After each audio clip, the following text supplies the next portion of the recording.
Yo, what's up guys? Yeah, pokeaim here with some Pokemon Ultra Sun and Ultra Moon news. Now, some of this is pretty scary. I mean, if you read the title, you already know what I'm talking about. We'll get into it right now. So, Korokoro has leaked, and it seems that well, the first thing it revealed was special Z-moves for Duskmane Necrozma, which is when it absorbs or takes over Solgaleo and Dawnwing's Necrozma.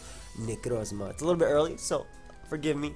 But the first one is it turns Sunsteel Strike into the move Sunshine Smasher, which looks powerful as hell. And then Dawnwing's Necrozma turns Moongeist Beam into Moonlight Blaster. So Galileo and Lunala can also use these respective Z moves. So that's cool to use. It's not restricted to the Dawnwing's Necrozma form and the Duskmane Necrozma form. Now, I'm actually kind of curious to see how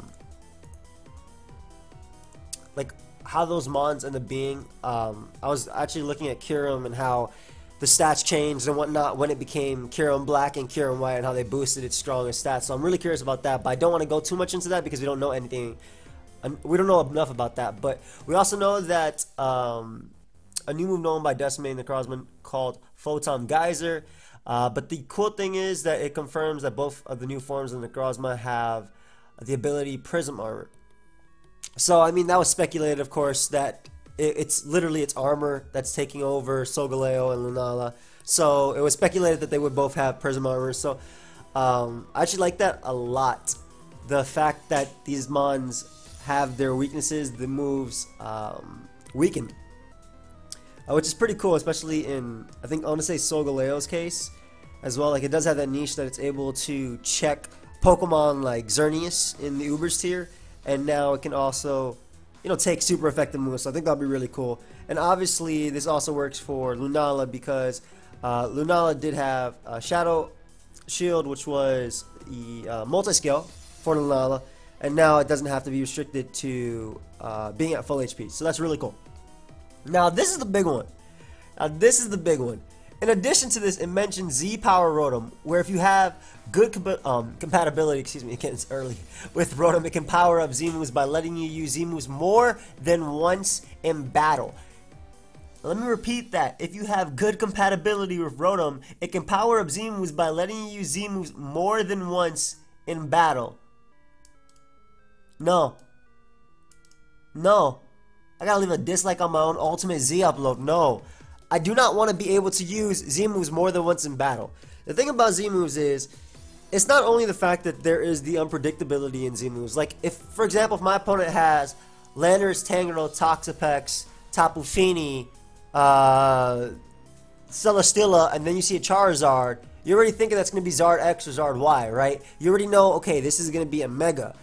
And potentially a Z move on Landorus or Rocky Helmet, depending. Could also be Z Haze, Tapu Fini, whatever, right?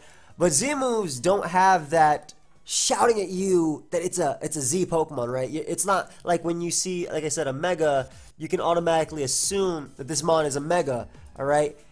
You're not gonna see, for the most part, unless you're maybe on a lower ladder, you're not gonna see a Manectric and Charizard on the same team in OU, right? Or you're not going to see, I don't know, maybe in the lower tiers you might, but you're not going to see like a Latias on a team, as well as, well, Latias is a different mon. It can function with a Choice Scarf user. Like Latias and Mega Mawile you might see on the same team because they can heal with each other, right? But that's a little bit more predictable, right? You can know that Mawile is going to be the Mega and Latias is either Soldew, or like Choice Scarf with Healing Wish or something like that, right? But Z moves have that unpredictability, and now the fact that you might be able to use multiple Z moves in battle is really scary. Now, I'm hoping that this is just limited to in-game, because it goes on to say that Rotom Dex also has various new features introduced in the game. Magazine lists it is becoming more like you the more you use it. So, and Rotom is this thing, in-game where it tells you, it gives you a map, it talks to you throughout the game, gives you little helpful hints and whatnot.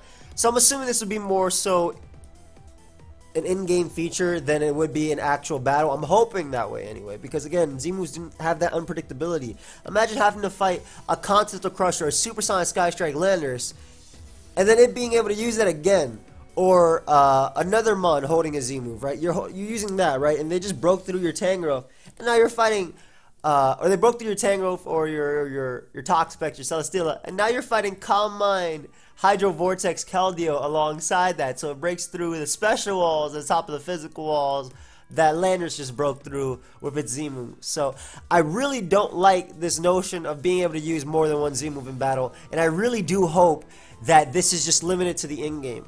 It has to do with Rotom, the Rotom Dex, or Rotom Z Power, or Z Rotom Power, and good compatibility with Rotom.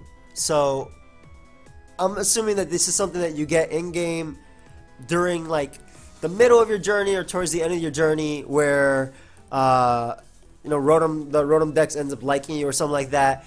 And this just lets you use more than one Z move in battle. I really don't hope this transitions into actual battle, but I don't think it will. I really don't think it will.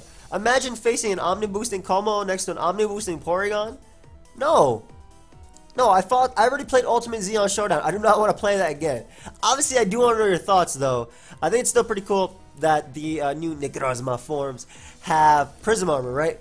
But I do not like that we can have multiple Z moves. I mean, in battle, in game, in story mode, this is going to be a lot of fun. Hell yeah, it's going to be a lot of fun.